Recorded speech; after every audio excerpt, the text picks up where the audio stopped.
la prière, écoute. Voilà.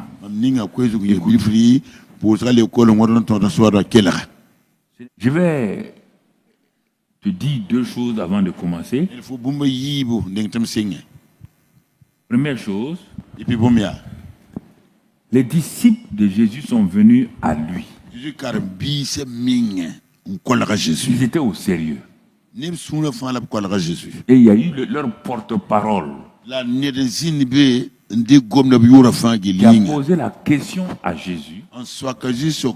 Seigneur, ça veut dire qu'ils étaient vraiment embêtés. Écoutez-moi très bien. Ils ont vécu avec lui. Ils ont vécu avec d'autres hommes de Dieu. Ils sont là maintenant. Ils ont dû faire une réunion, c'est sûr et certain. Nous sommes avec ce monsieur. Nous avons examiné. Nous avons été avec d'autres qui l'ont précédé. Par exemple, notre prophète actuel, Jean-Baptiste. C'est Jean-Baptiste, vraiment, c'est un prophète loin. Il nous a enseigné la prière. Écoutez-moi, frères et sœurs. Si vous ne comprenez pas ce que je vous dis aujourd'hui, votre vie de prière n'ira pas plus loin. Écoutez-moi très important. Homme de Dieu, grand homme de Dieu, tout ça là. Vous qui êtes connectés là, écoutez-moi très bien.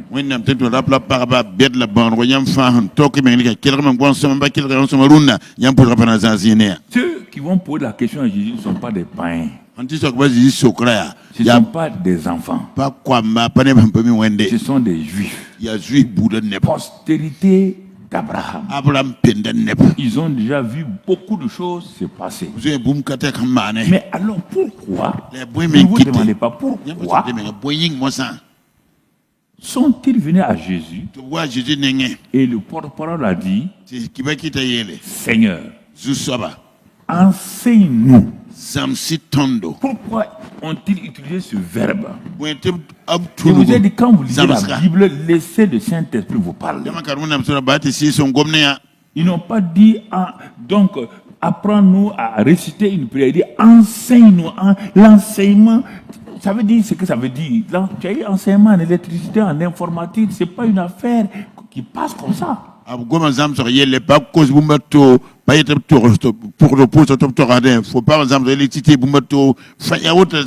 Enseigne-nous à prier.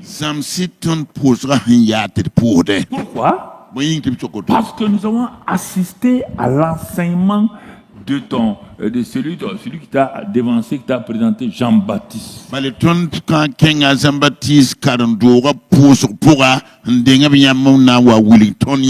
Mais Seigneur, malgré l'onction prophétique qu'il a, malgré la puissance qu'il a, les gens pleurent, les gens se répandent. Quand il nous a conduits à toi, c'est Jean-Baptiste qui a dit c'est toi l'agneau de Dieu qui ôte les péchés. Quand nous sommes venus à toi, nous avons découvert quelque chose qu'on n'a pas vu chez Jean-Baptiste. On était content d'être avec le prophète de l'heure. On était content d'être avec le prophète du temps. Mais au fur et à mesure qu'on marchait avec toi, nous avons découvert quelque chose. Que notre vie de prière, qu'on croyait une vie de prière puissante, une vie de prière passionnée, quand on a comparé les résultats de nos prières avec Jean-Baptiste et les prières que toi tu fais, quelque chose ne va pas. Quelque chose ne va pas. Jésus s'est tu. Il les regarde. C'est comme s'il leur disait, continuez. Qu'avez-vous découvert? Nous avons découvert une chose importante. Nous, on croyait que la prière était un simple exercice religieux. On fait notre prière pour dormir. On fait de l'adoration. On fait ceci ou cela. Mais nous nous sommes rendus compte avec toi que ce n'est pas ça. Alors, Seigneur, vous nous enseignez. Vous entendez? Ce n'est pas de nouveau. Hein? Ils sont comme vous. Ils ont prié. Ils ont gêné. Mais le résultat est maigre. Jésus va leur répondre avant qu'on revienne. Il va leur répondre où? Il va aller. C'est ce que Jean va écrire dans son évangile, l'évangile de Jean. Qu'est-ce que Jean nous dit?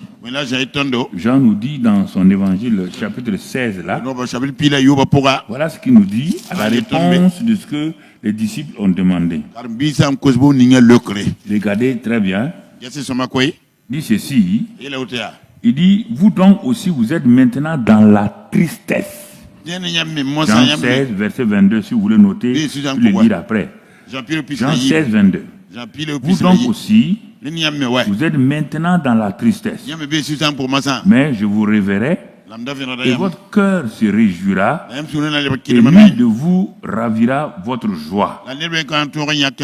Jésus parle de joie parce qu'il voit qu'ils sont dans la tristesse. Cette tristesse-là vient de quoi? De leur vie de prière. Et il va le démontrer là. En ce jour-là, le jour que vous allez entrer dans la percée de la prière. Vous m'entendez? Le jour que vous allez pénétrer dans l'atmosphère, dans la stratosphère, quand vous allez entrer dans cette dimension, en ce jour-là, hein?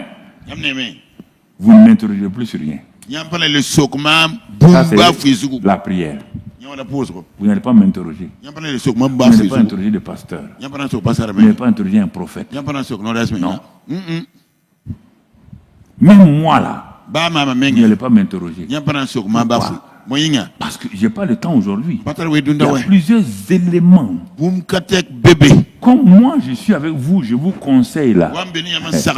Quand vous allez entrer, ce que vous voulez apprendre la prière là, vous allez rencontrer quelqu'un d'autre. Quelqu'un d'autre. Comme moi je vous conseille là, il va me remplacer. Et il va changer votre vie de prière. Vous n'allez plus me demander à moi. Parce que celui qui est en vous là, il connaît le cœur du Père. Il connaît mon nom. Il sait comment on prie. Vous ne m'interrogerez plus. Vous n'allez plus pleurer. Non. Vous ne pleurez plus. On continue. Il dit en vérité, quand il dit en vérité, ça veut dire dans l'Ancien Testament, le terme c'est ainsi, soit dit le Seigneur. En vérité, je vous le dis. Ce que vous demanderez au Père, il vous le donnera en mon nom. Intercesseur du monde. Écoutez-moi dans le monde entier. Est-ce que vous voyez ça? Ce que vous demanderez au Père, il vous le donnera en mon nom. Écoutez-moi. Sérieusement. En mon nom. Demandez. Vous recevrez. Voilà l'équation de la prière. C'est pas fini. C'est pourquoi, jusqu'à présent, vous n'avez rien demandé à moi. Ah non, Seigneur. Hey, quand même. On a fait veiller de prière hier. On a dit ton nom 1000 fois. J'ai vécu ça. Ce que je vous dis là, j'ai vécu. J'étais frustré. Je pleurais moi aussi. Faut m'écouter. Est-ce que... Comment? Jésus va s'arrêter et mentir jusqu'à présent vous n'avez rien demandé à mon nom. Il va dire ça pourquoi? Ils ont dit ça 1000 fois. Combien de fois tu as dit Seigneur, Seigneur, Jésus, il n'y a rien. Il a dit de t'apprendre, non? Si tu t'apprends, assois-toi et apprends. Et là, président, vous n'avez demandé à mon nom. Regardez. La dernière portion. Il dit, de l'autre côté, vous demanderez au Père, le Père va vous donner. Il renverse maintenant. Pour que ce soit le plus et le moins. Le plus et le moins dans la lumière. Le plus là, c'est quoi? Demandez. Et vous recevrez. L'autre côté n'a pas dit ça. Vous demanderez au Père, il vous le donnera en mon nom. Ça, c'est la clé pour entrer. Alors, quand vous allez faire ça, résumez, demandez, et vous recevrez, afin que votre joie soit parfaite. Le but de la prière, là voilà. N'allez pas me dire non, parfois il ne faut pas mettre ton incrédulité devant moi. Parfois on prie, Dieu ne répond pas. Jésus qui répond là, dit que vous demanderez, vous recevrez afin que votre joie soit parfaite. Toute prière qui n'aboutit pas sur une joie parfaite n'est pas une prière. Oh oui, il y a combat. Le combat, c'est pourquoi? On est en train de combattre au Burkina, c'est pour faire quoi? C'est pas pour avoir la victoire, non? C'est pas pour avoir la joie? Ou bien nos soldats sont en train de combattre pour ça. Répondez-moi. Ils sont sur les fronts de combat pour rien. C'est pourquoi? Toi, tu vas me dire que non, que parfois on peut adorer. Non. Toute prière, Jésus le dit ici, afin que votre joie soit parfaite. On amène un parent à l'hôpital. Il est en train d'agoniser. Toi, tu es chrétien. Tu vas prier. Tu amènes des gens pour prier. Il n'y a rien. Tu sors sans joie. Et tu dis que tu as prié. Afin que votre joie soit parfaite.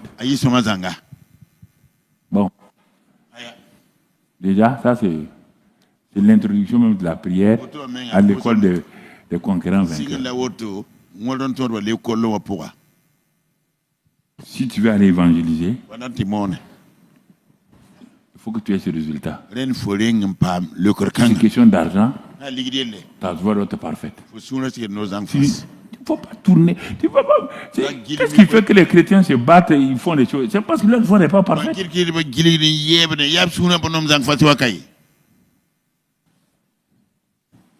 Je pose la question. Un simple exemple. Nous qui sommes là, nous sommes des centaines déjà. Si chacun priait et que sa prière était exaucée, joie parfaite là, l'église n'a pas suffi? Ça n'a pas suffi? Vous allez partir faire quoi? Vous allez partir en ville pour faire quoi? Pour amener les gens, non? Pourquoi? Parce que vos prières sont exaucées, oui ou non? Vous serez content de les amener dans un endroit où les prières sont exaucées. Mais pourquoi vous n'osez pas? Parfois, tu as prié pour tel problème qui n'est pas exaucé. Tu as le courage d'aller prier pour quelqu'un? Dis la vérité. Tu as le courage? Les chrétiens ont prié, ils n'ont pas, ça ne va pas. Maintenant, ils se retournent sur les pasteurs. Actuellement, ils retournent sur leurs pasteurs. Pasteur, j'ai prié, ça ne va pas. Normalement, Jésus dit non, c'est pas ça qu'on devait faire. Non. Chacun de vous devait avoir sa joie parfaite. Oh, mon frère, formidable. J'avais un problème hier, terrible. Mais mon mari et moi, ou bien mon frère et moi, ma soeur et moi, on s'est accordé. Matthieu 18 a dit, il s'accorde sur la terre. Demandez une chose quelconque, elle sera accordée par mon Père qui est dans les cieux. Hier, on a prié. Quand on s'est levé, on a vu le résultat. Ces enfants de la maison, ils sont contents. La maman est contente. Le papa est content. Dans la famille est contente. Parce qu'ils exaucent leur prière. Tu es béni. Mais en dehors de ça, cette famille prie. Échec. Cette famille prie. Mort. Cette famille prie. Défaite. Cette famille prie. Il n'y a rien que vous voulez que des familles qui sont dans les tourments viennent à l'église. Le seul moyen pour se réjouir, c'est le groupe musical. faut qu'on se parle. Tu m'as parlé, je suis un père. Ce qui m'a montré dit là, j'attendais ça. Le temps est venu. C'est pourquoi, quand il a insisté, Nyon, je suis venu. Je me suis dit, peut-être Dieu passe par lui pour faire mon premier message sur la prière là, pour l'année 2025 déjà. Je vais reprendre sur mon séminaire Arbre de Vie. Alors, enseigne-nous à prier. La prière que nous avons apprise là-bas est inachevée. Mais toi, quand tu pries, on t'entend. Un jour, on t'a écouté, puisque j'étais avec Jésus. Écoutez, il y a un qui a dit que le Seigneur n'entendait pas d'un certain Lazare. Il a parlé avec son père d'un certain Lazare. Et puis, on dirait que j'ai entendu que le Lazare là aura des problèmes, mais de ne pas s'inquiéter. Quand le temps viendra, il va sortir Lazare. Pourquoi je dis ça? Jésus a dit dans Jean 5 que lui ne fait rien sans avoir entendu son père. Donc Lazare, il a entendu oui ou non? Il ne fait rien sans que le père lui ait dit. Je te pose la question. Si on te dit que quelqu'un va mourir, mais que tu vas aller le réveiller, pas le ressusciter, c'est difficile. Hein? C'est difficile. Il va décortiquer la prière. Mais si on te dit quelqu'un va mourir, d'aller ressusciter, le matin tu es à Bobo de l'assaut. Non, je suis en mission. Oui ou non? Non, je veux simplifier. Est-ce que vous comprenez? Si ce n'est pas simple comme ça, pourquoi Dieu, le grand Dieu là, va prendre toi et moi pour faire quelque chose? Mais il me met dans des problèmes. Il me crée des problèmes.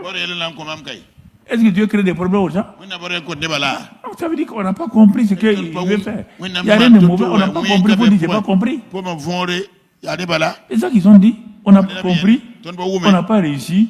Enseigne-nous. Abana. Il y a un problème dans ça. Seigneur. Comme ça ne marche pas là, toute la prière maintenant, on est parti en faire des exercices spirituels. Certains prient, d'autres dansent, d'autres sautent. Ça, c'est pas la prière. Il y a dans la prière, vous n'allez pas me trouver ici des gens qui sautent, qui dansent. On dit louer le Seigneur. C'est pourquoi danser là, tout ça. Il faut prier seulement que Dieu nous aide. Moi, j'ai reculé beaucoup de choses parce que je me disais, c'est pas arrivé. Mais je crois que maintenant, la décennie 2025, 2020, 2030 là, que le Seigneur nous enseigne et qu'il nous aille de l'avant. Alors, l'enseignement de la prière doit commencer, donc, premier pas, après cette introduction. Qui doit-on prier? Voilà, la question, c'est ça. Pas qu'est-ce que je dois demander à Dieu? Non. On a entendu plusieurs fois, prier le Père, prier le Père, prier le Père. Donc, quand tu parles de prière, la première chose qui doit apparaître, qui dois-je prier? Il ne faut pas dire que je vais demander. Hein. Si tu demandes, tu vas demander à qui? L'élément important, c'est le qui, c'est pas le quoi. C'est le qui. Il dit priez le Père. Il vous répondra. Notre Père. Tout. Qui? On n'a pas dit quoi. On n'a pas dit ton problème. Qui dois-je prier? Notre Père. Pas notre Dieu. Non. Pas le Dieu d'Abraham. Nous d'ici maintenant là. Mais ceux qui ont mais vous ne pouvez pas. Il ne faut pas essayer. C'est toi qui as la télé, pas la télévision au réseau là. Il ne faut pas essayer de me contredire. Jésus sait que il y a le Dieu d'Abraham, d'Isaac et de Jacob. Ceux qui sont venus demander à Jésus là, de leur enseigner à prier là, ce sont les enfants d'Abraham, d'Isaac et de Jacob. Donc ils sont d'accord avec Jésus. Jésus sait qu'il y a Dieu d'Abraham, et il sait qu'il y a Dieu d'Abraham. Mais pourquoi malgré toute cette panoplie de Dieu d'Abraham, de Jacob, depuis Genèse, jusqu'à où Jésus parle là, pourquoi Jésus n'a pas dit, voilà comment vous devez prier, Dieu d'Abraham, d'Isaac et de Jacob?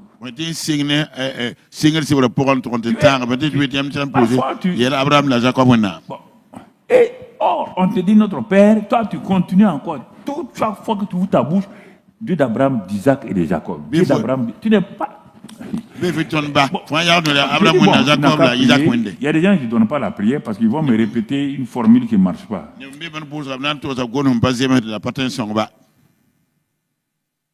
On te dit de me dire, enseigne-moi la surface du carré. Tu parles m'enseigner la surface du triangle. Ça n'ira pas. Ça ne marchera pas. C'est hors sujet. Jésus dit notre Père.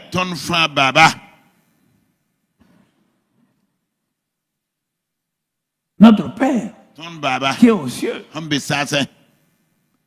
Pourquoi? Parce qu'il veut unir les juifs et les païens. Ceux qui ont posé la question, il n'y a pas un seul païen parmi eux. Les païens ne sont pas sauvés. La foi n'est pas venue. Jésus a projeté. Au moment où il parle aux juifs, il n'est pas venu pour eux, il est venu pour les païens. Il dit notre Père. Notre Père. Et depuis ce jour-là, que nous nous disons, notre Père qui est aux cieux.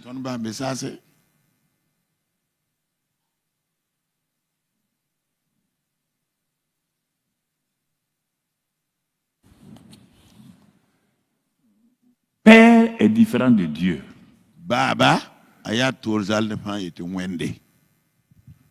Dieu, c'est un être ni commencement, ni fin. Créateur. Père. Il se positionne comme pourvoyeur. Il prend soin de toi. Dieu est le Dieu de tout le monde. Il est le Dieu des animaux. Il est le Dieu des arbres. Tu entends? Mais le Père n'est pas père des animaux. Il n'est pas père c'est pas moi, de la terre ni des montagnes. Il est ton Père. Il est ton pourvoyeur. Il est celui qui s'occupe de toi personnellement. C'est pourquoi quand un enfant voit voir, le monde nous enseigne, même le monde païen. Voici cet enfant-là, son papa est président de la République. Quand il s'en va voir son papa pour ses besoins, il ne dit pas notre président de la République. Aucun enfant ne dit ça. Même l'enfant le plus bête, il ne dit pas notre président de la République. Papa, pourquoi? Dieu dit qu'il est votre Père et vous continuez à dire qu'il est un Dieu. Je ne comprends pas ça. S'il est Dieu, il est Dieu du militaire qui est là, il est Dieu de ceci, il est Dieu de ceci, mais il ne peut pas rentrer. Mais l'autre, le petit là, quand lui il dit Père, la porte est ouverte. Il rentre.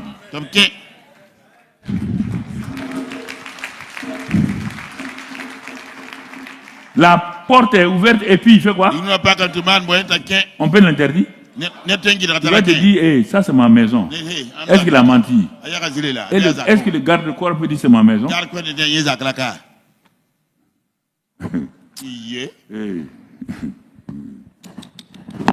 Seigneur, enseigne-nous. Enseigne-nous. Ah oui. La prière est une relation avec un papa.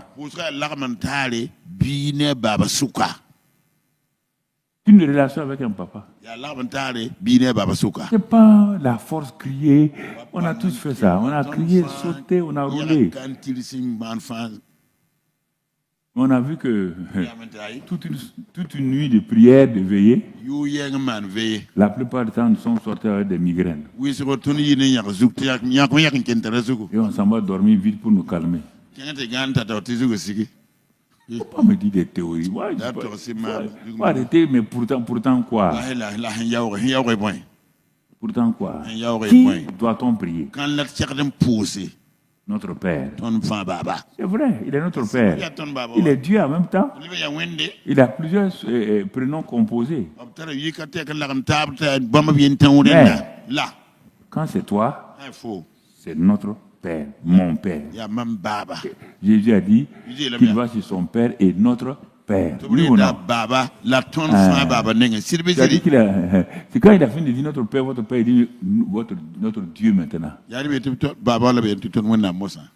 Dans Jean 11, verset 40, bon, s'il peut me donner de temps en temps, c'est pas ok. Jean 11, 40, regardons ce que Jésus dit devant le tombeau de Lazare. Jésus dit à Marthe, ne t'ai-je pas dit que si tu crois, tu verras la gloire de Dieu? Ils ôtèrent donc la pierre. Et Jésus leva les yeux en haut. Et dit, Dieu d'Abraham, d'Isaac et de Jacob. Pourquoi il dit ça? Toi, devant un problème, tu dis Dieu d'Abraham, d'Isaac et de Jacob. Pourquoi?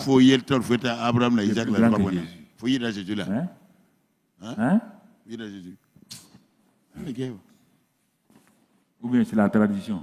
Ou bien tu veux montrer que toi tu es différent des autres. Tu n'es pas ton père. Toi et moi on n'est pas dans la même famille. Ah non, on n'est pas dans la même famille. Il dit Père, je te rends grâce de ce que tu m'as exaucé. C'est le Père qui exauce. Tu vois?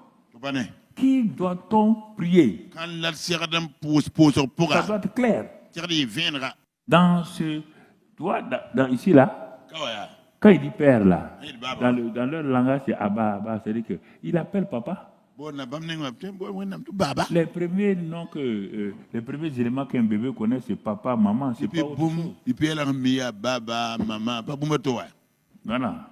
Donc, dans Romains 8, 14 à 16, Romains 8, 14 à 16, là-bas encore, qu'est-ce qu'on voit? On voit encore, car tous ceux qui sont conduits par l'Esprit de Dieu sont fils de Dieu.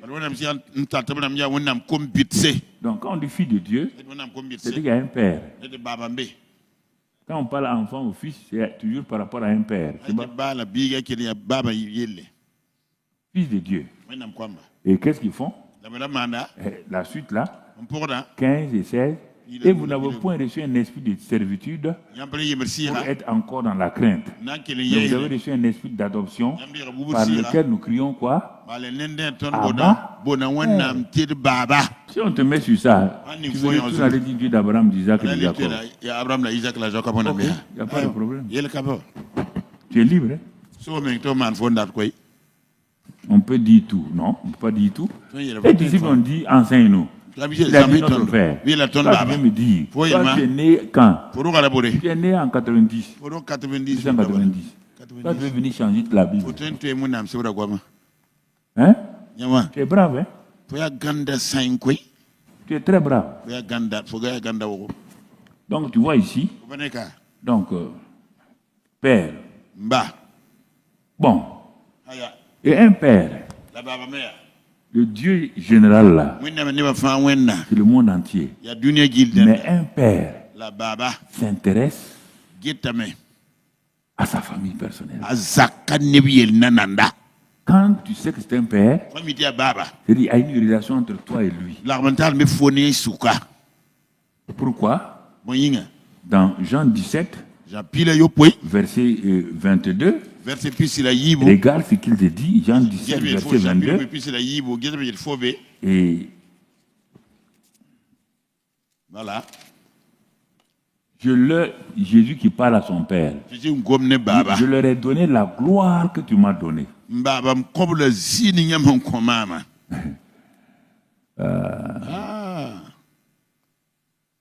Toi, tu parles, on dit, non, on va, la gloire de Dieu. Dieu dit, je t'ai déjà donné ma gloire.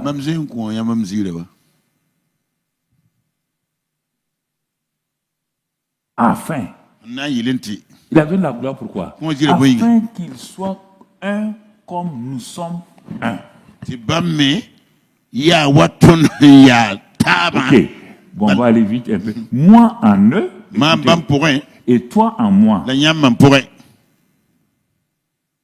Regarde, ici là, si tu appliques la théorie des ensembles, tu vas voir qu'un ensemble surnaturel qui va apparaître. Regarde bien. Moi en eux, toi en moi, moi en eux, toi en moi. Conclusion, tu la conclusion. C'est pas fini? Hein? Tu reviens de l'autre côté. Il y a quoi? Union et unité.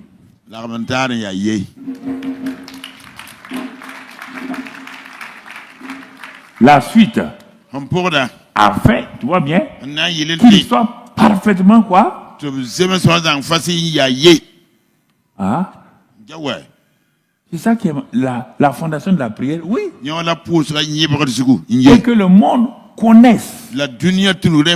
C'est pas fini. Que tu m'as envoyé. Et que tu les as aimés comme tu m'as aimé. Alors, hey, Seigneur. Écoute-moi un peu. Tu les as aimés comme tu m'as aimé. Alors, ça là-haut, si ce n'est pas ton incrédulité.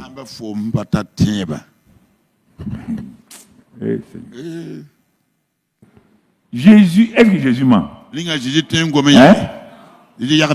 Qu'est-ce qu'il vient de me dire? Que le Père là, est-ce qu'il a dit Dieu? Le Père là, parce que vous êtes des frères. Le grand frère dit, hein? Tu les as aimés comme tu m'as aimé. Et toi tu dis qu'on ne t'aime pas. Ça. Mais si ton voisin ne t'aime pas, et que ton père t'aime, il y a problème. Je ne sais pas quel problème vous avez.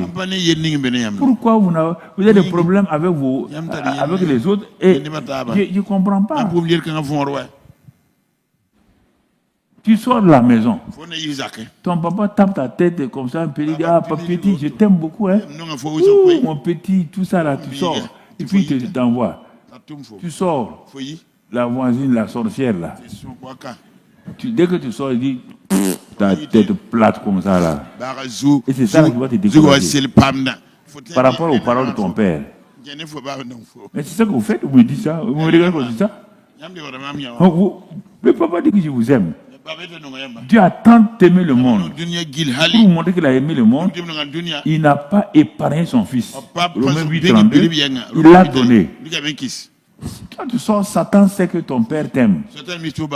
Et il veut gâcher ton cœur. Il va mettre dans la bouche de quelqu'un une parole négative. Et c'est ça là, toute la journée. Toute la journée. Toi, tu es abattu. Et tu dis que toi, tu es chrétien. Tu arrives à la maison. Ton papa dit à quoi? C'est pas le voisin là? Tu as dit que ma tête est plate. Le papa prend le miroir et dit, regarde ta tête, elle est plate. Non, elle n'est pas plate. Non, pourquoi? Ta pensée.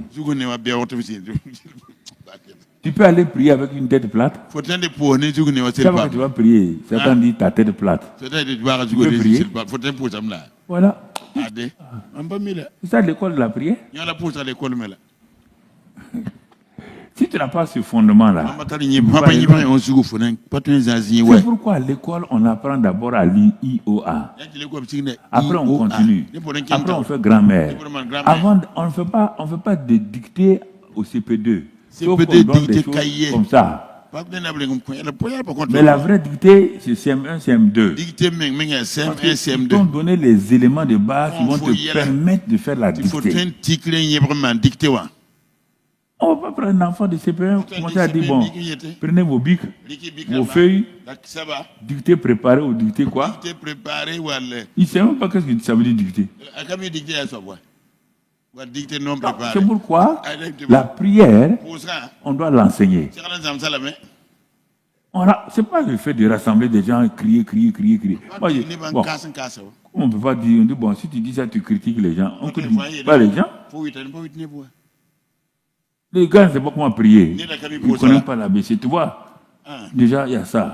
Et si tu regardes, on dit que dans ce passage, on va s'arrêter. Et puis, dans Matthieu 6, 32, il est dit là-bas, le Père sait ce dont vous avez besoin. Avant même que vous lui demandez.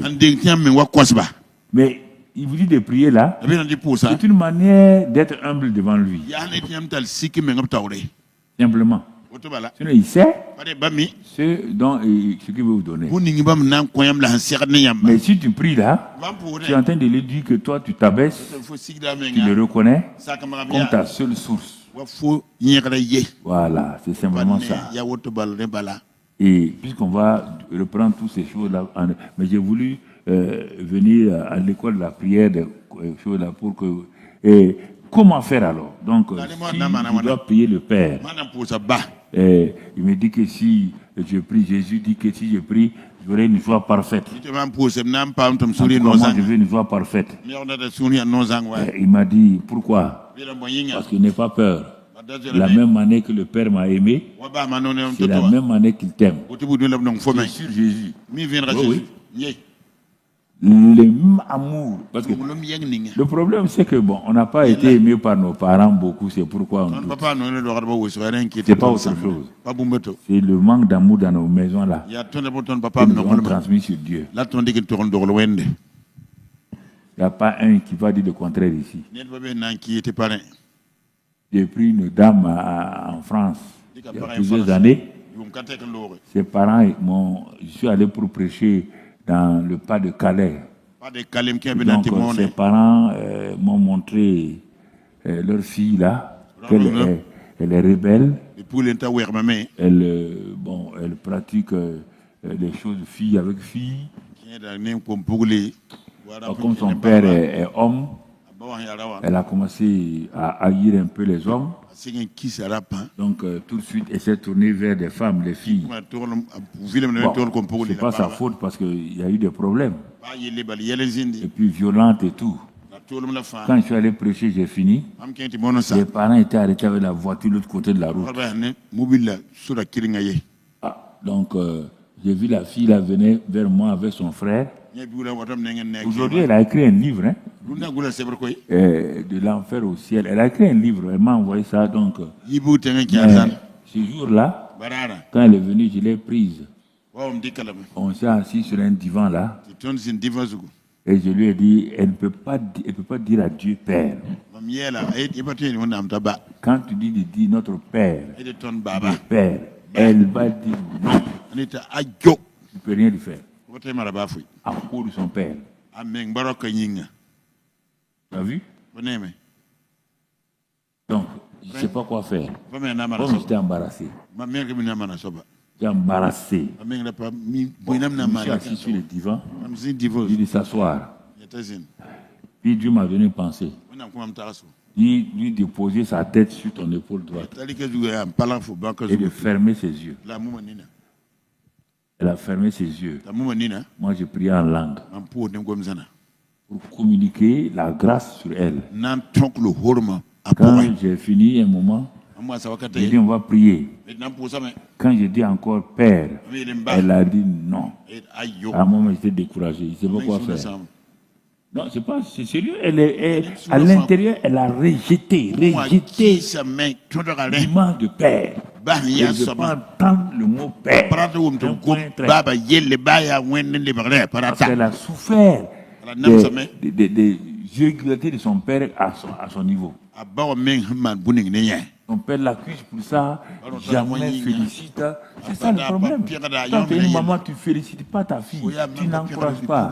Quand elle va se marier, son mari va souffrir entre ses mains. Mais oui, puisque tu as vu faire ça. À la fin, bon, j'ai demandé à Dieu, qu'est-ce qu'on va faire?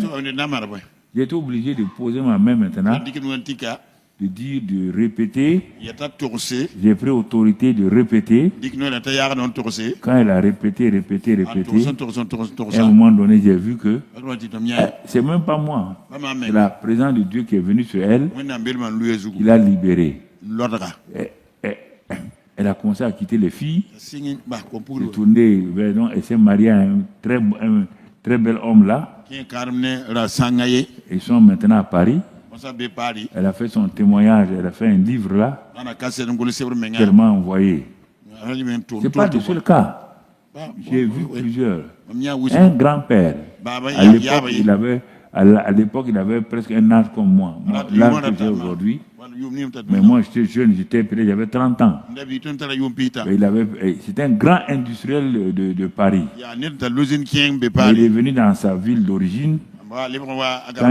Ses enfants, ses petits-enfants l'ont dit de venir. Qu'est-ce qu'il faisait? Ce vieillard-là dormait avec des petits garçons dans son lit. Donc, faisait des choses bizarres. Ses enfants, tout le monde, ses petits-enfants, tout le monde était vraiment déçu et tout. Mais il ne pouvait pas. Il était tenu. Il était esclave. Parce qu'il n'a pas connu l'amour. Ça, c'est ça. Donc, ils m'ont fait venir. On était assis au salon. Je lui parlais. C'est comme mon grand-père. Il y a des mots que je ne peux pas utiliser pour lui. Mais c'est le Saint-Esprit. C'est le Saint-Esprit. C'est le Saint-Esprit. Alors, il a commencé à me parler. Il a commencé à parler à ce grand-père-là. Doucement. Doucement. Et le Saint-Esprit l'a libéré. Est-ce que tu comprends? La notion de père, là, quand tu vas te dire Dieu d'Abraham, d'Isaac et de Jacob, là, il faut t'asseoir. Il y a un problème avec une figure d'autorité dans ta maison, dans ta famille. Tu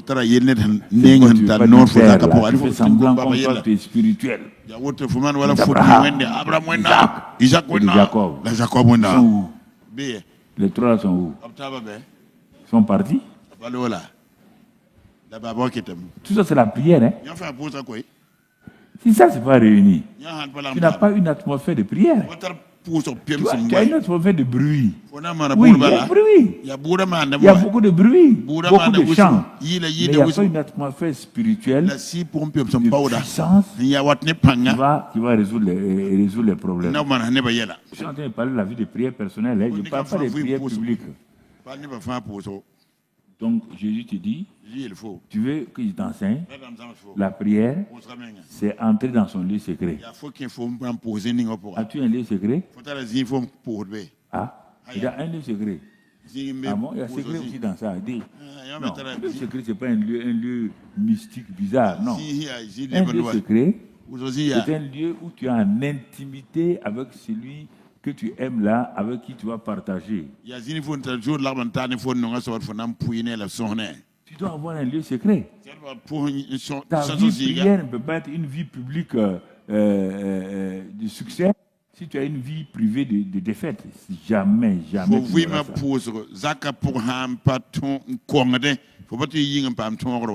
La vie publique de prière dépend de la vie privée de prière dans le lieu secret. Quand tu ne pries jamais dans le lieu secret, tu n'adores pas. Et tu sors pour prier. Tu es en train de te tromper toi-même. Dieu ne va jamais te répondre. Non, Dieu va te répondre. Tu trompes les gens. Hein? Comment? Regarde, je vais te donner un exemple terre à terre. Hein? Tu n'as jamais d'intimité avec ta femme. Tu veux que ta femme accouche à la maternité. Elle va accoucher quoi là-bas? Non, elle va l'accoucher quoi. Réponds-moi. Quand toi tu es en intimité, dans le lieu secret, tu ne touches jamais ta femme. Et 9 mois, tu dis allons à la maternité. Pour faire quoi? Tu ne pries pas Dieu dans le lieu secret. Tu n'as pas de secret avec lui. Tu viens à la public, faire des démonstrations. Satan va te honir. Satan va te déshonorer. Satan va te ridiculiser.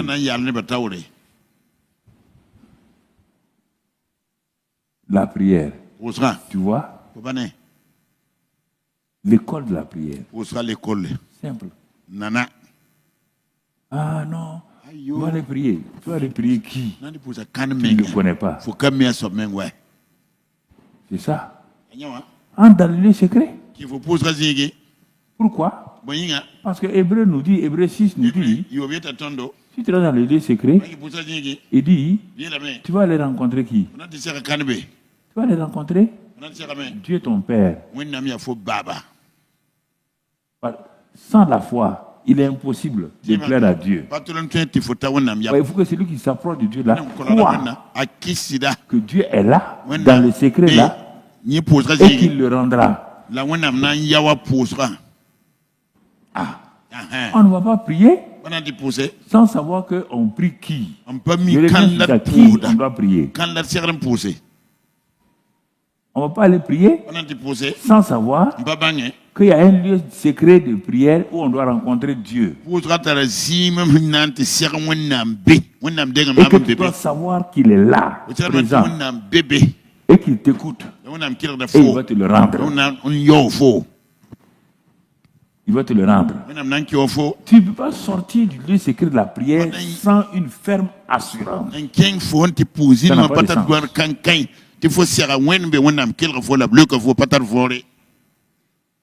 Tu sors sans assurance pour aller faire quoi? Puisqu'on te dit, le même Jésus te dit dans Marc 11 là, il dit, mais quand tu rentres pour prier là, crois que tu as reçu. Et tu verras. Crois que tu as reçu. Et maintenant, la manifestation va se faire.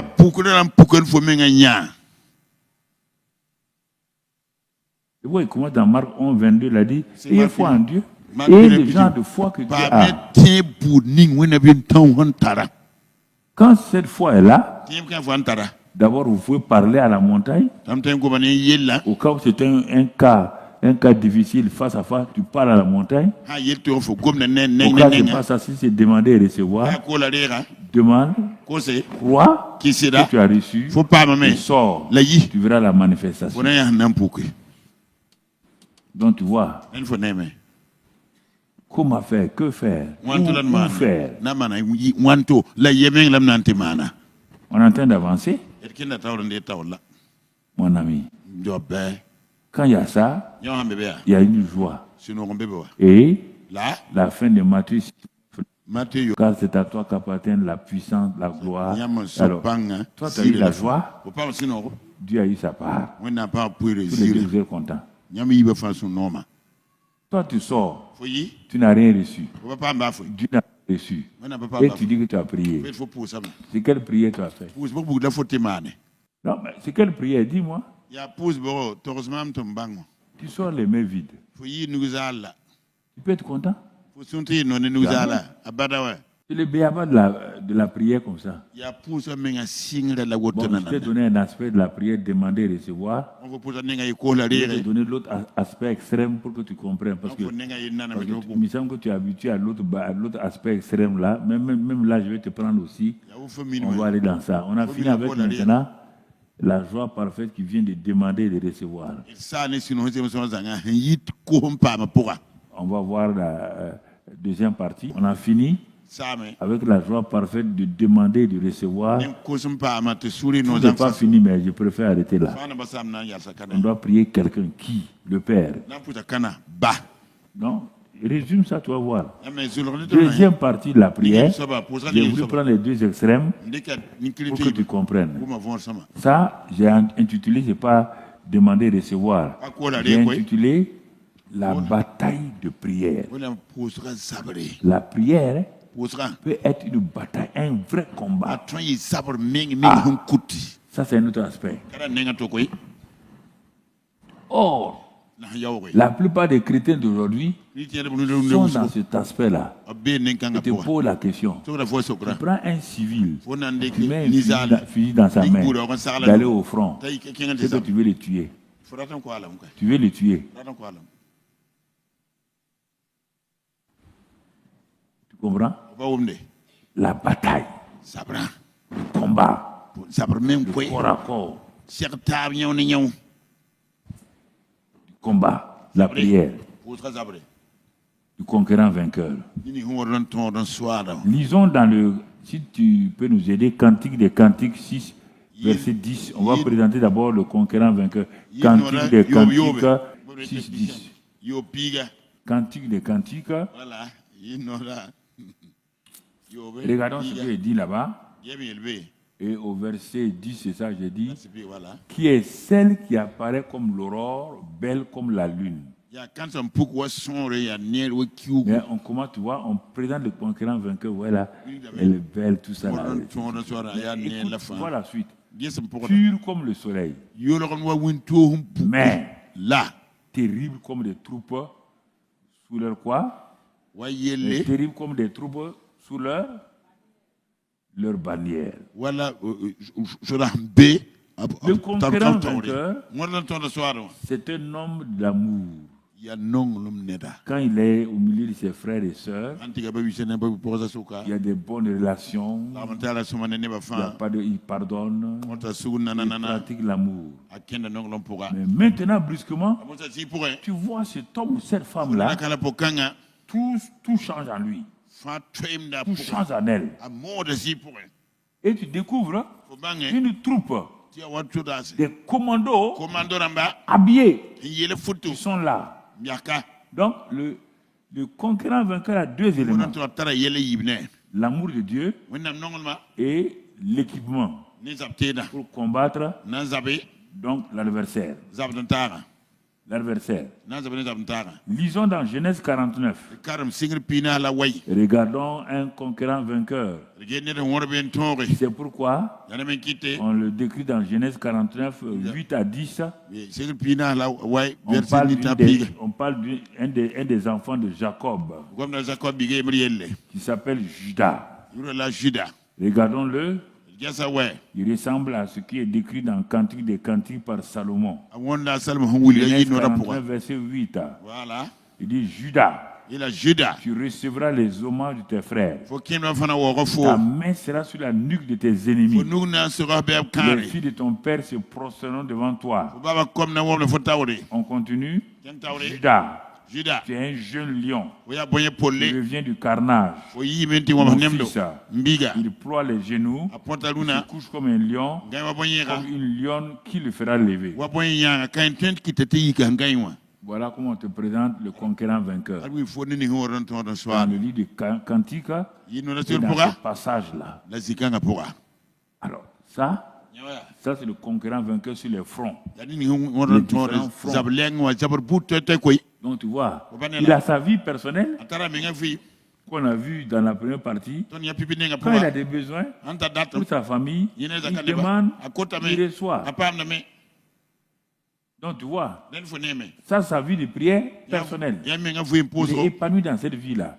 Mais face au problème, ce n'est pas demander et recevoir, c'est se positionner comme un lion, un jeune lion, une lionne. La lionne est plus dangereuse que le lion. La lionne est plus dangereuse que le lion. Donc, une lion, qui le fera lever? Alors, c'est cette partie aussi que je vais vous laisser pour que vous puissiez voir, développer tout ça dès maintenant. Donc, tu vois mon frère, donc, quand tu regardes Jésus, quand tu regardes la parole de Dieu, je vais prendre un exemple pratique avant qu'on... l'exemple de Josué. Voilà, l'exemple de Josué. Moïse a formé Josué. Moïse a béni Josué. Moïse a éduqué Josué. Moïse l'a formé. C'était disons, le premier chef d'état-major quand Moïse était sur la montagne en train de prier avec les anciens. C'est Josué qui était dans la vallée en train de combattre donc Madian et tout.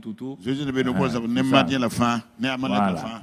Donc, on voit ici que si on prend les combats de Josué, Josué a eu 31 combats pour conquérir Canaan. 31 combats pour conquérir Canaan.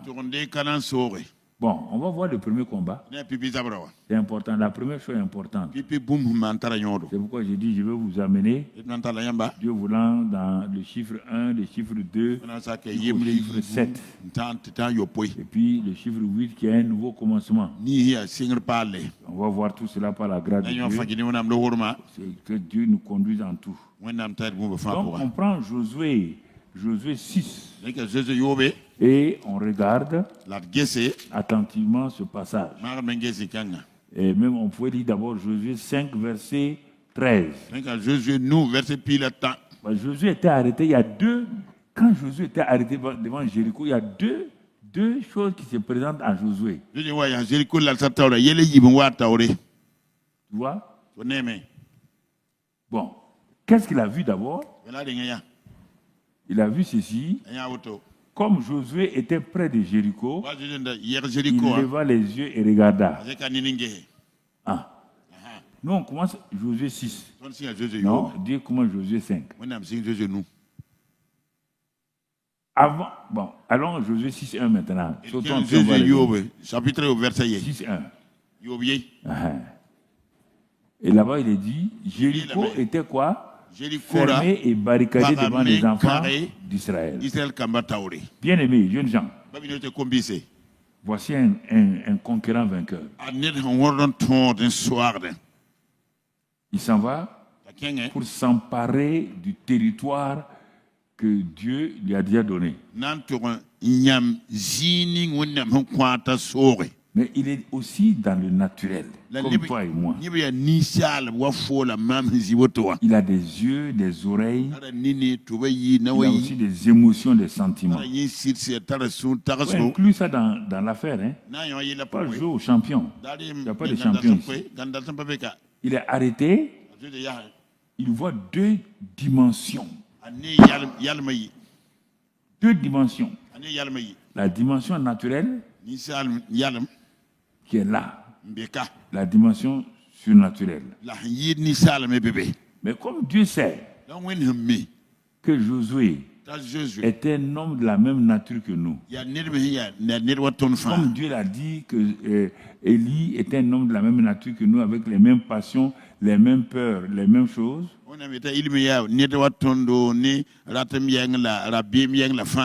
dans Josué 1, Dieu a dit à Josué, prends courage, je n'ai pas peur. Prends courage. Pourquoi? Il savait que Josué va rencontrer ce cas-là. Il sait que tu vas rencontrer des cas comme ça. N'essaie pas de jouer au champion. Mais pour que Josué ne soit pas découragé, qu'est-ce qu'il fait? Il dit qu'il est près de Jéricho. Il leva les yeux et regarda. Il va voir les deux dimensions. Mais Dieu, qu'est-ce qu'il a fait? Il a préféré que Josué ait la dimension surnaturelle avant de voir la dimension naturelle.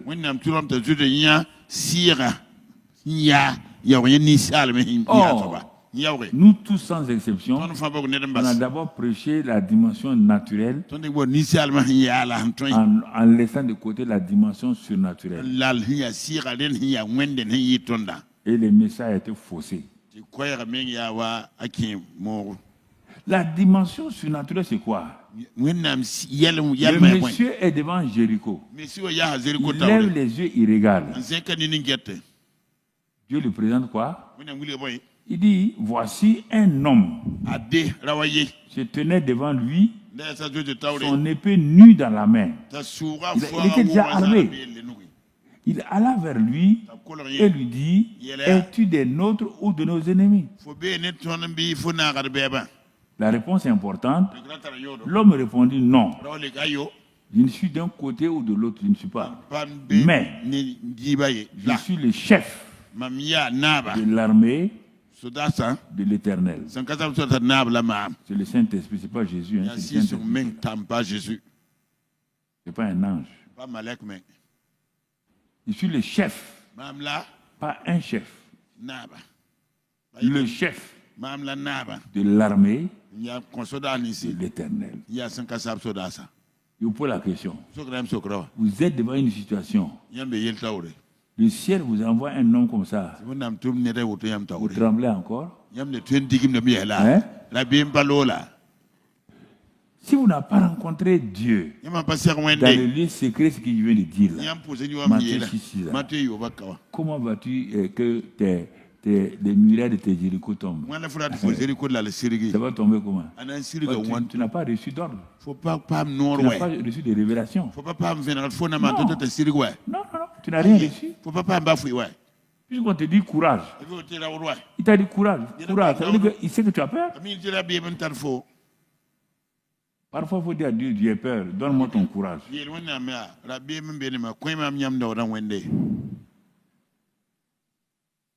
Vous voyez? Ça, c'est l'aspect des combats. Les combats durs là. Je montre comment on fait. Il faut attendre dans le lieu secret. Et demander à Dieu de te parler. Et il dit, j'arrive maintenant. Le Saint-Esprit arrive toujours dans le temps présent. Ne t'inquiète pas. Il ne vient pas en retard. Il ne vient pas en avance. Il vient au temps convenable. Vous voulez provoquer des miracles et c'est pourquoi Satan vient se présenter. Si ce n'est pas le temps, Satan viendra. Dieu vient toujours en son temps. Jésus est venu sur la terre, il a fait 30 ans. Les anges ont dit, papa, bon Dieu, laisse-le travailler. Il dit, mais, les temps sont dans ma main. Tu ne peux pas commander à Dieu.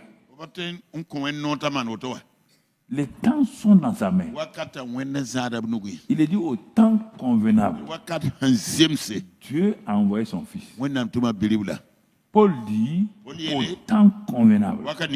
Dieu m'a suscité. Est-ce que toi tu attends le temps convenable ou bien tu veux précipiter les choses? Ah Seigneur, on me critique, ma belle famille me critique, je n'ai pas encore d'enfant, donne-moi un enfant, donne-moi un enfant. Voilà l'enfant qui vient. Un homme, un adjudant-chef. Il a voulu avoir un enfant.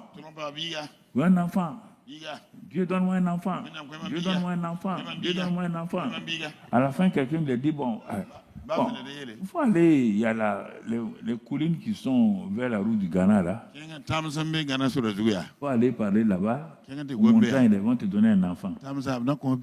Est-ce qu'un homme, un adjudant-chef peut penser qu'une colline peut donner un enfant? Mais quand les gens sont désespérés, ils croient n'importe quoi. Il est parti, les gens l'ont conduit, il a fait des sacrifices, il a tout fait. Et puis, bon, ils ont attendu. Comme le diable sait, il est rusé, que Dieu donne les enfants. Le diable est rusé. Il est venu faire comme si c'est lui. L'enfant est né. Et l'enfant était sous emprise maintenant. Il a invoqué les esprits. C'est Dieu qui donne un enfant. Mais si tu invoques les esprits vont contrôler l'enfant. Je vais te dire ce qui s'est passé. L'enfant, là, quand il a grandi, il frappe sa mère et il couche avec sa mère. Son père couche, lui aussi couche. Maintenant, tout le monde crie abomination. Dieu dit, mais vous avez dit que la montagne a donné un enfant, non? Si ce n'est pas un enfant de montagne, si ce n'est pas un enfant de montagne, comment un enfant peut coucher avec sa mère? J'ai plein d'exemples comme ça, les gens sont venus. J'ai dit, mais des pasteurs, on sait, comment tu voulais un enfant, tu as créé un problème. On va faire quoi maintenant? Oui? Le temps convenable. Quand le temps comme là vient, on rattrape. Dieu rattrape vite. Il rattrape. Les temps sont dans sa main. Tu comprends? Le premier combat de Josué, heureusement qu'il a l'homme devant lui. Il dit, mais maintenant, comme Josué tomba, le visage contre terre, se prosternait, lui dit, qu'est-ce que mon Seigneur dit à son serviteur? Et le chef de l'armée de l'Éternel dit à Josué, ôte tes souliers, tes pieds, car le lieu sur lequel tu te tiens est saint, et Josué fit ainsi. Quand je disais ça, certains croyaient que c'est un ange. Maintenant, tu as pensé d'ailleurs. Le patron de Josué a enlevé ses chaussures devant qui? Le patron de Josué, c'était qui? Hein? Il a enlevé les chaussures devant qui? Devant un ange? Hein? Ah bon, c'est pas devant un ange, c'est devant Dieu, non? Lui, il a aussi dit quoi? Josué n'a qu'à enlever ses? Quand dans Daniel a voulu se protéger devant un ange, il a dit comme des compagnons de service. Quand il a vu ça là, allons dans Josué 6. Je te pose la question. Quand Dieu parlait à Josué là-haut, est-ce qu'il a dit chapitre 5, chapitre 6? Hein? Ce sont les hommes, non? Hein? Donc enlève le 6 là. Continue ta lecture. Hein? Josué fait ainsi. Quand il a fait ainsi là, on lui fait quoi? Jéricho était fermé et barricadé devant les enfants d'Israël. Personne ne sortait et personne n'entrait. Est-ce que Josué a peur encore? Hein? Il est devant qui? Il est devant quelqu'un, non? Et puis il voit la ville la barricadée. La peur? Quand Dieu est avec toi, toute ville barricadée devient quoi? Tu as la clé, oui ou non? Regardez, c'est comme ça qu'on envoie dans la prière. C'est pas des séances de prière. Non, c'est pas ça. Barricadé, fermé. Ces mots-là sont plus importants. Ça ne fait plus peur à quelqu'un. Le Saint-Esprit en toi, Christ en toi, l'espérance de la gloire. On te dit que celui qui est en toi, là, il est plus grand que ce qui est au dehors. Celui qui était avec Josué, là, il est plus grand que Jéricho. Le démon de Jéricho. Le diable de Jéricho. Il faut t'assurer de ça. Dans le combat là, qui est avec toi? Qui est près de toi? Qui est en toi? C'est ça. Quand il y a ça, la parole de foi va sortir. La parole vraiment va sortir. Car là où il y a la présence de Dieu, la parole de Dieu sort. Ce que je dis là, ce n'est pas un enseignement. C'est ce que je pratique. J'attends. Je ne me presse pas. Je me suis pressé avant. J'ai échoué. J'ai pleuré. J'ai failli. Et Dieu a commencé à m'enseigner. Il a commencé à me corriger. Maintenant, je vais me précipiter. Pourquoi? Si Dieu n'intervient pas là, me précipiter, ça va me donner quoi? Rien. Ça ne me donne rien. Donc, tu vois. Maintenant,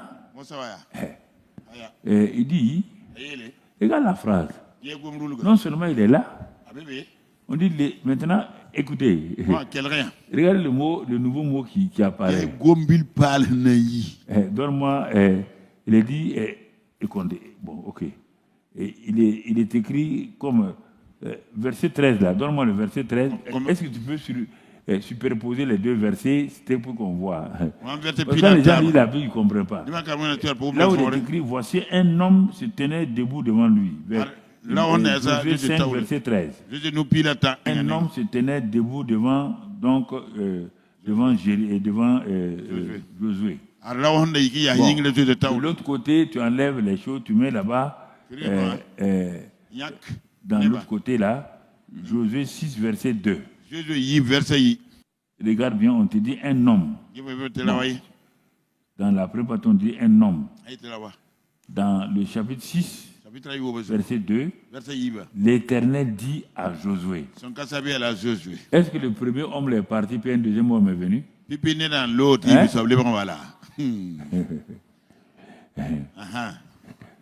Est-ce qu'il est parti? Il était toujours, on dit que Jésus a enlevé ses chaussures, il était concerné. Est-ce que l'autre est parti rapidement? Il y a quelqu'un qui vient me remplacer. C'est la même personne, non? Ici on l'appelle homme, ici on l'appelle l'Éternel. Tu n'as pas vu ça prévu dans la Bible? Tu n'as pas vu ça? Des hommes sont venus visiter qui? 3 hommes sont venus visiter qui? Quand il les a vus, il les a donné quoi? Du fonio, non? Ils ont tapé fonio. L'Éternel m'a tapé fonio. Comment? Il a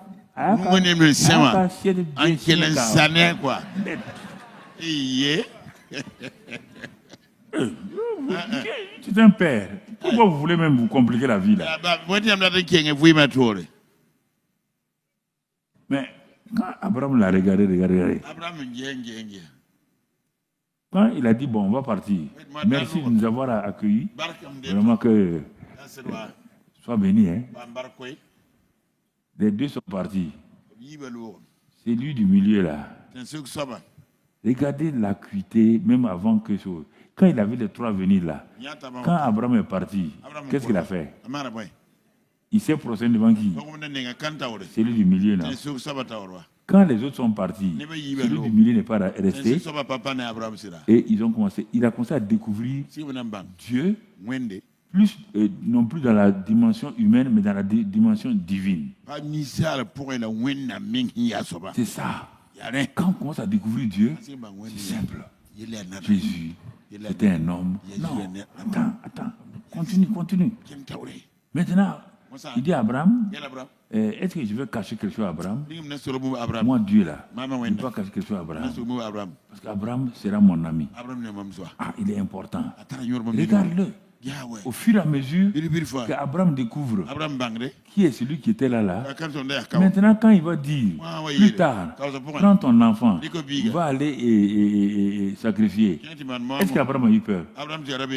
Quand tu n'as pas découvert ça là, la présence de Dieu, la réalité de Dieu, quand Dieu te dit quelque chose, tu auras peur. Mais Dieu ne t'en veut pas, hein? Tu es un homme. Il ne t'en veut pas. Parfois, on est négatif.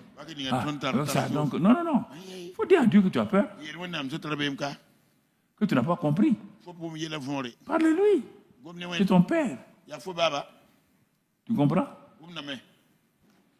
Un homme, on dit l'Éternel. Un homme avec Abraham, un ange, les deux, on parle de Dieu. C'est dans toute la Bible comme ça. Tu vas trouver un homme, il dit Melchisedec, roi de Salem. Il prend, parce que Dieu peut se démultiplier. Ça veut dire quoi? Hein? Amen, viens à ta chaise ici. Il est assis. Toute la Bible de Genèse à Apocalypse, tu as déjà vu 3 personnes assises. Je pose la question. Vous qui voulez chaque fois quand je dis quelque chose, que les gens de la ville ont dit que votre pasteur a dit des choses. Dans la Bible, je te défie. Tu as déjà vu 3 dieux assis quelque part? Bon, ok. Tu as vu le Père assis, le Fils assis, le Saint-Esprit assis. Donc, le Fils et le Père est Esprit. Le Saint-Esprit est Esprit. C'est quel esprit qui... Hein? Il y a 2 esprits alors. Et puis celui qui est au milieu là. Il est assis sur le trône. Il a tenu un livre. On dit... Quand je parle de Trinité, je ne parle pas de la manifestation de la Trinité. Ça, c'est normal. Père, Fils, Saint-Esprit, c'est Trinité. Mais je dis la Trinité physique qu'on peut voir. Le Père, le Fils, le Saint-Esprit, là. Montre-moi ça dans la Bible. C'est ça que je dis. Il n'y a rien de mauvais. Sinon, Le père. Mamadou Karambiri. Père de David. Fils de Daouda Karambiri. Mari de Hortense. La Trinité est là. Mais est-ce que tu nous vois séparés?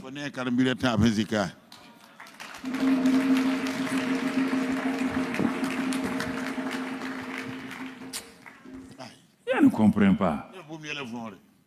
Comprends pas. Donc tu vois. Mais qu'est-ce qu'il y a ici? Il est assis au ciel. On dit que le Fils est sorti du Père. Oui ou non? Pour l'envoyer sur la terre. Bon, va sur la terre. Non, va sur la terre. Non, non, voilà, non. Oui, éloigne-toi de lui seulement. Le Père a changé? Il est toujours là, non? Hein? Bon, Willy, viens te mettre là. C'est le Père. Il est toujours Dieu, il est Dieu esprit. Il dit, maintenant, je vais descendre comme ange. Il descend comme ange. Ici, il descend comme homme. Ici, il descend comme ange. Il est toujours quoi? Il est toujours quoi? Il n'a qu'à aller dans 1000 places. Il est toujours quoi?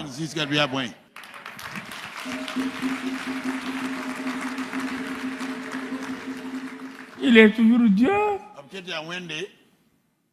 Il n'est pas 3 dieux, 4 dieux, 5. Il est toujours Dieu. Ah, le Père, le Fils, le Saint-Esprit.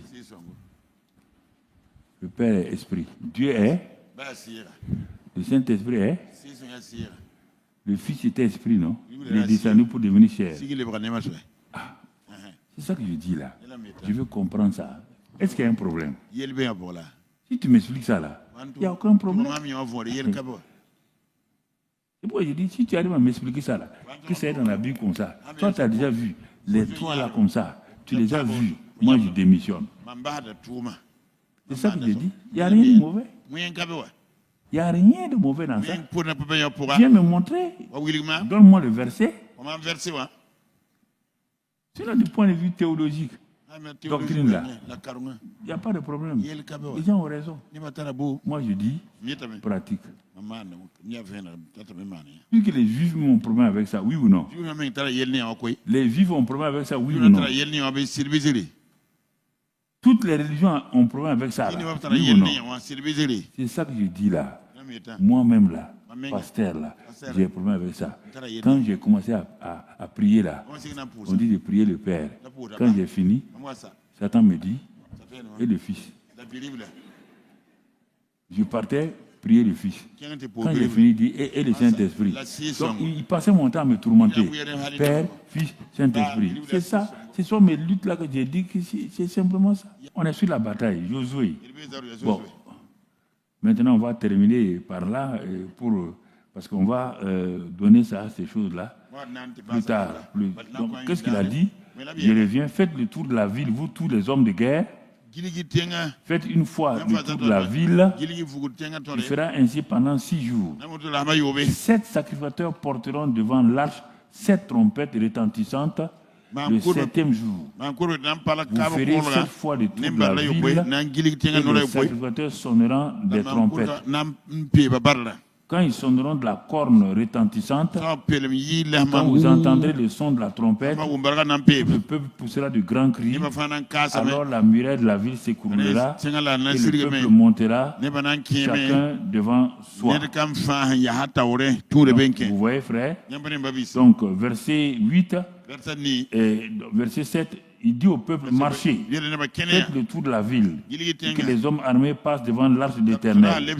Lorsque Josué y parlait au peuple, les 7 sacrificateurs qui portaient devant l'Éternel, les 7 trompettes retentissantes se mirent en marche et sonnèrent des trompettes. L'arche de l'alliance de l'Éternel allait derrière eux. Les hommes armés marchaient devant les sacrificateurs qui sonnaient des trompettes. Et l'arrière-garde suivait l'arche. Pendant la marche, on sonnait des trompettes. Donc, etc., etc. Donc, il y a 7 trompettes qui ont commencé à se mettre en marche et ils ont commencé à sonner les trompettes.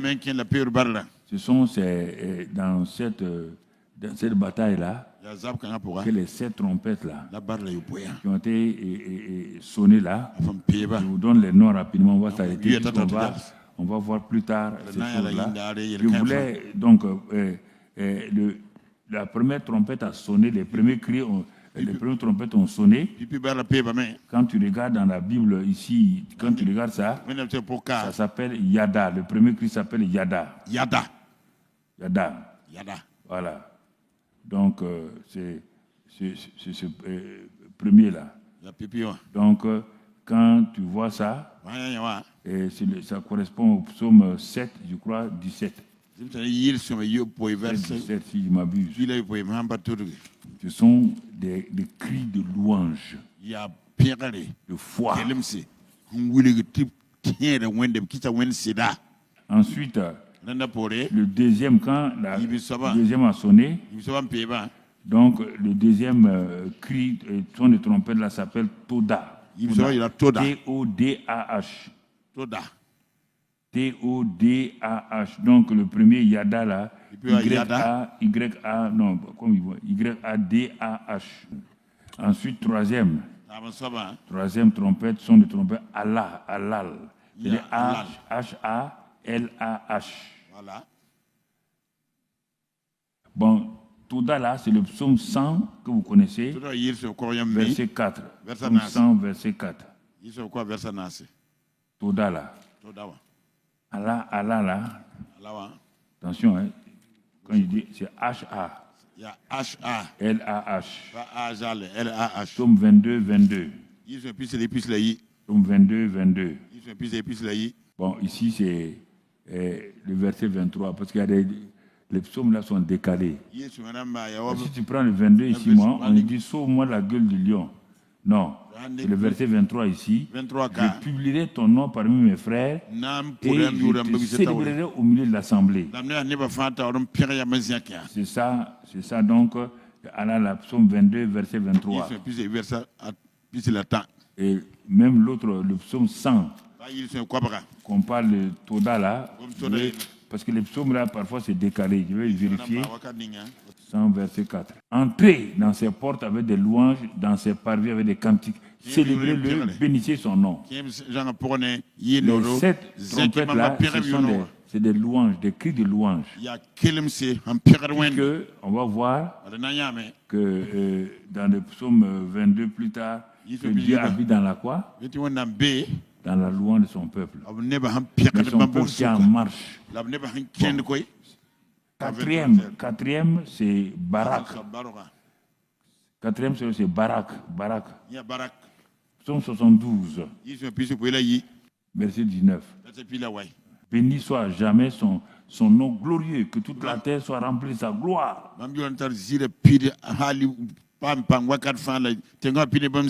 Voilà, donc c'est ça que chaque chose, chaque trompette, chaque tour correspondait à une expression de Dieu. Le cinquième, c'est Zamar. Z-A-M-A-R. Donc Zamar. Donc le psaume 57, verset 7. Psaume 57, verset 7. On trouve ça là-bas, Zamar. Élève-toi sur les cieux, ô Dieu. Que ta gloire soit sur toute la terre. Ce sont ces choses-là qui affaiblissent les fondements, les murailles de Jéricho. Ce n'est pas des prières. C'est des louanges bien. Donc tu vois, reprends ça, tu vas voir toi-même. Le sixième, c'est Teila. T-E-H-I 2-L-A-H. Teila. C'est ça qu'on appelle le psaume 22, 3 là. Dieu habite dans la louange de son peuple qui marche. Dieu habite dans la louange. Le mot louange ici, c'est Teila. Donc ce sont les différents mots de louange que je vous ai donnés. Ici là, c'est psaume 22, verset 3. Il est écrit que Dieu habite dans la louange de son peuple. Voilà. Donc ceux qui veux le chanter autre là, il faut que tu aies d'abord ces 7 mots-là. Et tu vas voir quel genre. Et puis le dernier, c'est Shabash. S-A-A-S-H-A-B-A-C-H. Je reprends. S-H-A-Shabash. B-A-C-H. C'est le psaume 117, le verset 1. Psaume 117, verset 1. Louez l'Éternel, vous toutes les nations. Célébrez-le, vous tous les peuples. Car sa bonté pour nous est grande et sa fidélité dure à toujours. Louez l'Éternel. Bon, cette cri de louange. Et c'est sur la base de ça que je vais prendre tous les chiffres 7. Vous allez voir, ça correspond à des choses spéciales dans la parole de Dieu. 7 est la plénitude, la perfection. 7e jour, Dieu se repose. Tout. 7 plongeons de Naaman, la peau est pure. 7 tours de Jéricho, les miracles sont partis. Tu vas découvrir que les chiffres avec Dieu ont une grande importance. Les prières d'Élie 7 fois. Oui, c'est ça. Donc, on va voir tout ça là, donc, par la grâce de Dieu. Mais pourquoi? Et chaque chose a un nom. Bon, si demander et recevoir dans mes besoins quotidiens me donne une joie parfaite. Donc, je dois régulièrement, avant d'aller dans l'assemblée des saints, par exemple, la deuxième partie là, ça c'est la guerre, c'est pas individuel, c'est tout le monde qui est en train de faire une guerre. Mais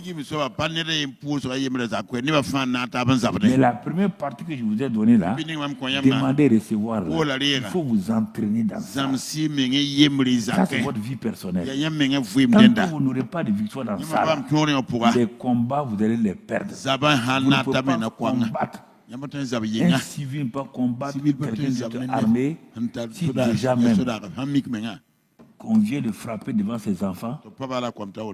Il y aura quoi? On vient chez toi, on te frappe, on te ridiculise.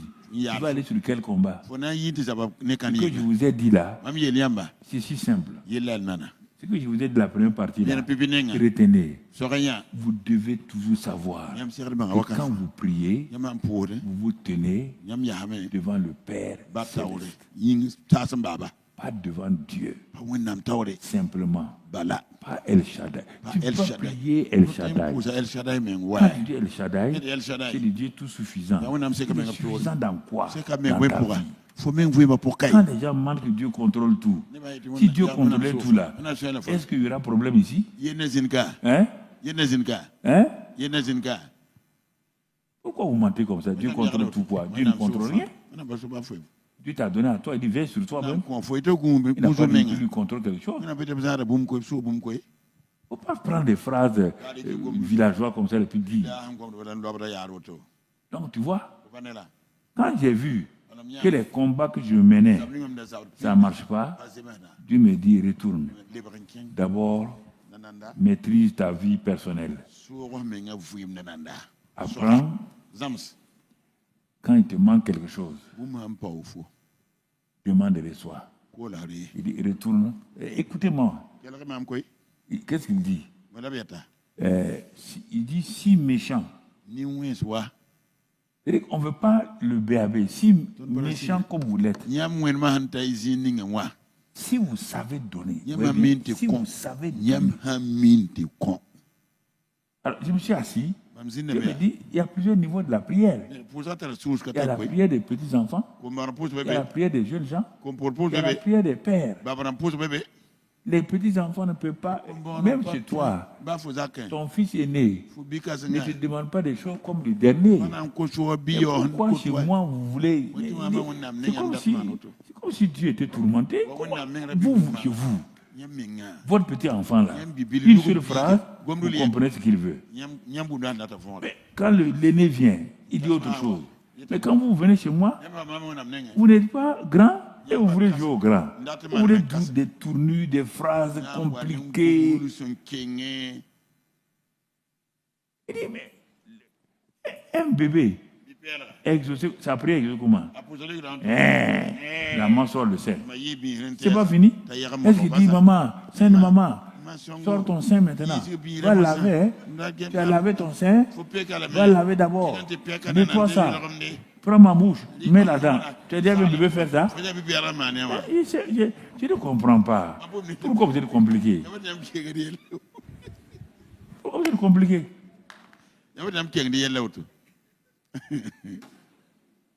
Les gens veulent vous tromper pour vous montrer qu'ils ne savent rien. J'ai fait ça, ça n'a pas marché. Je viens te courter. Moi, j'ai fait comme ça avant d'arriver. Moi, je vais te réduire comme ça. Tu ne veux pas. Bon, tu vas aller comme ça. Maintenant, on va voir comment tu vas faire maintenant. Donc, tu vois, s'il vous plaît, soyez simple. C'est simple. Il dit, si le méchant là, il est méchant, hein? Tous les voisins savent que le type est méchant. Mais quand son enfant vient, papa, du pain, le méchant là, il a changé. Il doit... Non, il sort, hein? Il va prendre son enfant, sortir, aller ramasser un caillou chaud, donner à son enfant comme pain. Le méchant va faire ça. Hein? Ok. Mais il faut que c'est le qui là qui compte. Si Dieu là est méchant, si c'est un Dieu qui est méchant, il n'aura jamais que tu as avec lui. Parce que tu l'as déjà jugé. On ne peut pas avoir foi dans un Dieu méchant. Quelle foi tu peux avoir dans un Dieu méchant? Il dit, l'enfant veut de la viande, non? Il dit, assois-toi. Il s'en va en brousse. Chercher quoi? Hein? Il cherche quoi, mon ami? Hein? Dis-moi, il part chercher quoi? Toi, il part chercher quoi? Quand l'enfant avait viande, le père part chercher quoi? Il part chercher la viande. Ok. C'est ça que je dis là. C'est pourquoi tu réponds simplement. Voilà. Mais tu as vu comment tu... Non. Vas-y. Comme on a parlé du méchant, bon, le méchant, lui, est-ce qu'il part même chercher scorpion? Il cherche viande. C'est ce que je voulais dire d'abord avant de vous dire. Ouais. Voilà. Non, écoutez, il faut être simple à voir, ça va vous aider. Il y a des gens qui sont ici, ils croient que la prière n'est pas exaucée. Non. À qui t'adresses-tu? Si on s'adresse à un méchant, si les méchants exaucent les prières de leurs enfants, un méchant, une méchante, exauce les prières de son enfant. Il sait que son enfant n'est pas parfait. Il exauce quand même. La maman la exauce. Un méchant donne de la viande quand du pain. Et le bon, lui ne donne pas.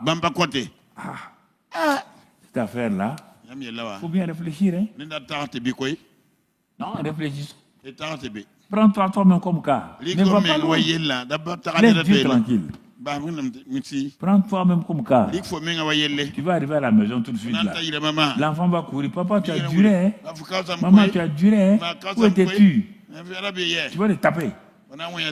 Bandit comme ça. Tu vas faire ça. Tu vas dire, papa était à la réunion. Ah, tu es venu. Tu es content? Voyez Dieu comme ça. Mais il y a un ennemi.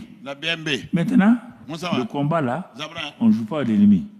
On prend autorité sur lui. On le repousse. On le résiste. C'est ça qui décourage les gens. Mais si c'est la prière, il n'y a pas d'ennemi là. Il y a longtemps on est au paradis. On fait quoi sur la terre?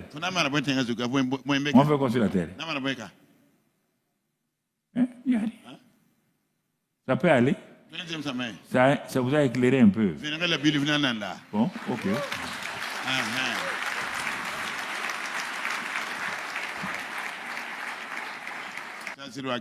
Moi, je crois que s'il y a de grandes choses devant nous, je ne vous mens pas. Hein? Mais, écoutez, prenez-vous vous-même au sérieux. Asseyez-vous et puis dites-moi, tout seul, Cette affaire de vie chrétienne là-haut. Je suis devenu chrétien là-haut. C'est pourquoi. C'est vrai que j'ai des besoins. C'est vrai que vraiment, il y a des choses qui ne vont pas. Mais tu m'as sauvé là. Premièrement, c'est pas pour aller au paradis, hein. C'est pour avoir la vie éternelle. Écoutez, Dieu a tant aimé le monde qu'il a donné son Fils unique afin que quiconque croit en lui ne périsse point. Il est là. La vie éternelle, c'est la vie de Dieu. Écoutez, là encore, on n'est pas allé jusqu'au bout. Hier avant-hier, Dieu me dit, quand vous parlez de la vie éternelle, vous les hommes de Dieu là, vous n'achevez pas ce que je vous ai montré. Ah bon? Il dit la vie éternelle, vous envoyez tout le temps les gens pour l'éternité. Il dit la vie éternelle, ce n'est pas pour l'éternité d'abord. La vie éternelle, l'éternité, ce n'est pas un endroit loin. Le mot éternel est une qualité de vie.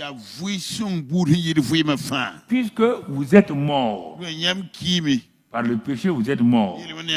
La vie éternelle vient vous sortir de la mort pour vous donner ce qu'on appelle la vie de Dieu. On appelle la vie abondante.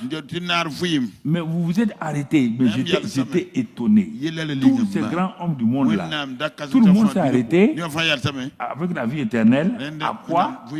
Pour aller, pour que notre esprit soit né de nouveau. Et il me dit, continue. Il dit, toi-même, regardez l'ambiguïté dans laquelle vous êtes. Votre esprit est régénéré par la vie éternelle. Et moi, j'ai dit que vous aurez la vie abondante. Si la vie éternelle là, s'arrête seulement à votre esprit, votre âme et votre corps, là, vous allez vivre ça comment? Ah. Je voulais répondre. Il ne faut pas répondre quand tu te poses, pas répondre. Je voulais répondre par Romains 12. Ça a été tout le temps ma réponse. Bon, l'esprit, il n'y a pas de problème. Mais maintenant, le corps, on doit le maîtriser. Il dit, tu dois maîtriser quel corps? Et quel corps? Le vieux corps ou bien le nouveau? Puisque tu as crucifié l'homme ancien. Et j'ai enlevé, donc j'ai réduit à l'impuissance donc le corps. Romains 6, 2. Il dit, quand j'ai soufflé en Adam là, il a eu une âme vivifiante. J'ai restauré votre âme. Mais, qui a fait ça? C'est toi, c'est ta prière. Ta prière peut faire ça. Non. Ta prière peut te guérir. Parce que même pour guérir là, qu'est-ce que j'ai dit?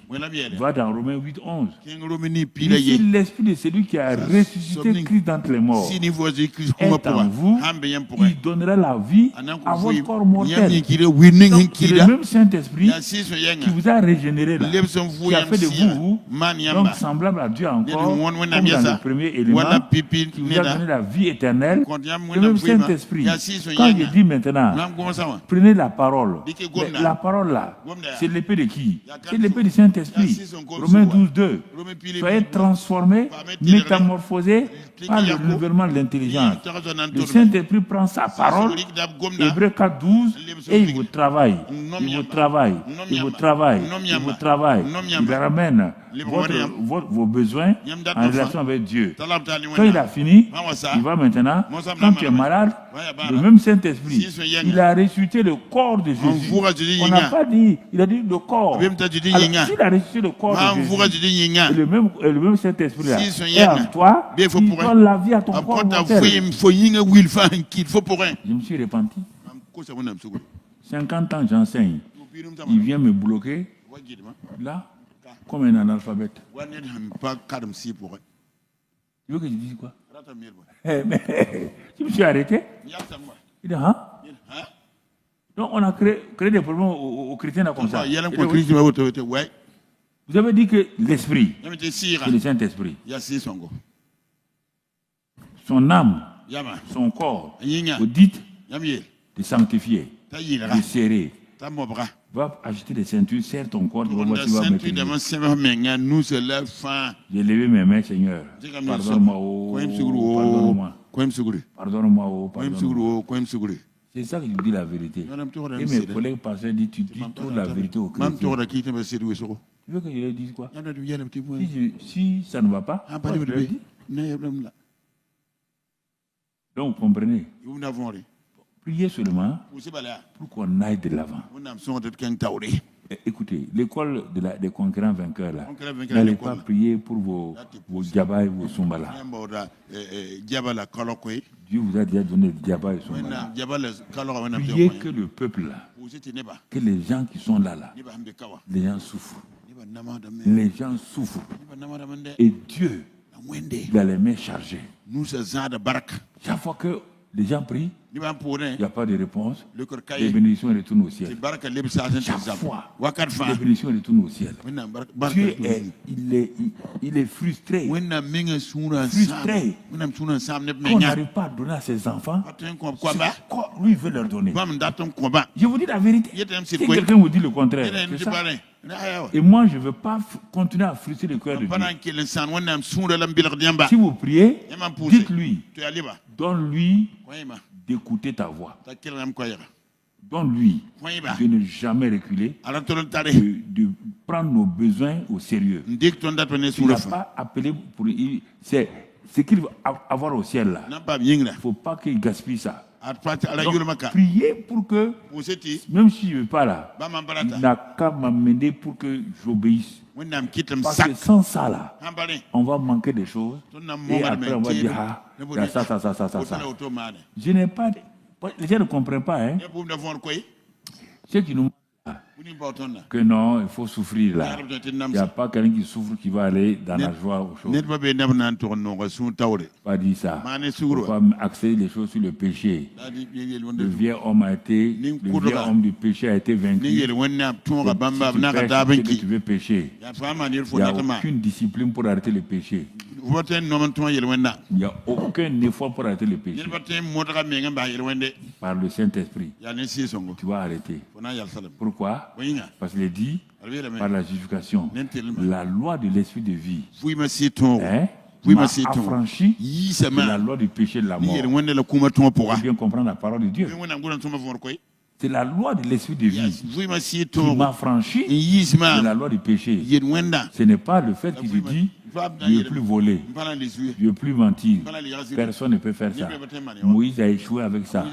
Maintenant, Dieu a envoyé la loi de l'esprit de vie. On trouve ça dans Romains 8. Étant justifié, d'abord Romains 4, 25, étant justifié par la résurrection, on a Romains 5, 1, on a la paix avec Dieu.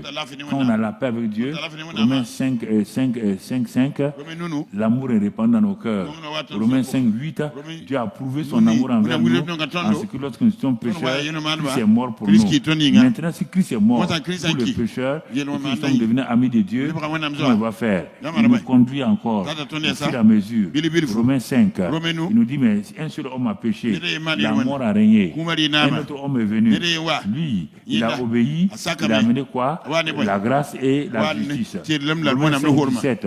Il y avait cet amour-là, cette justice-là, l'abondance de la grâce et le don de la justice qui va régner sur la terre.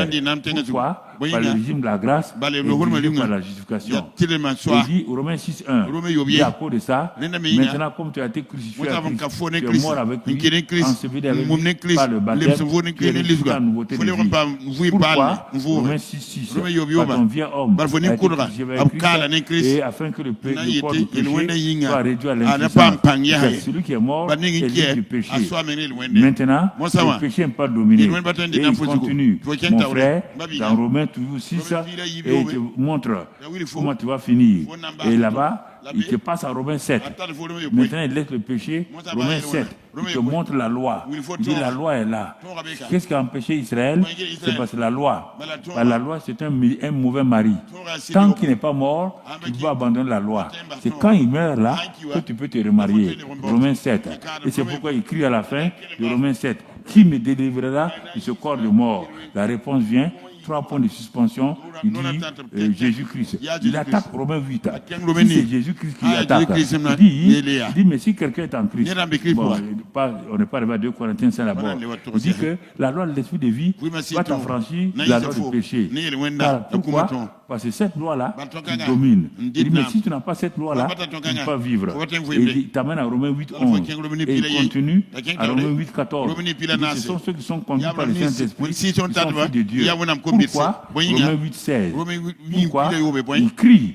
Il témoigne. Le Saint-Esprit témoigne à l'Esprit. Ils sont enfants de Dieu. Il quitte là-bas, Romains 8, 26. Il dit, tu ne sais pas prier. Tu ne sais pas comment faire. Mais le Saint-Esprit est venu pour t'aider à prier. Toutes les choses. Romains 8, 28 dit que, pourquoi? Parce que toutes choses concourent au bien de ceux qui aiment Dieu.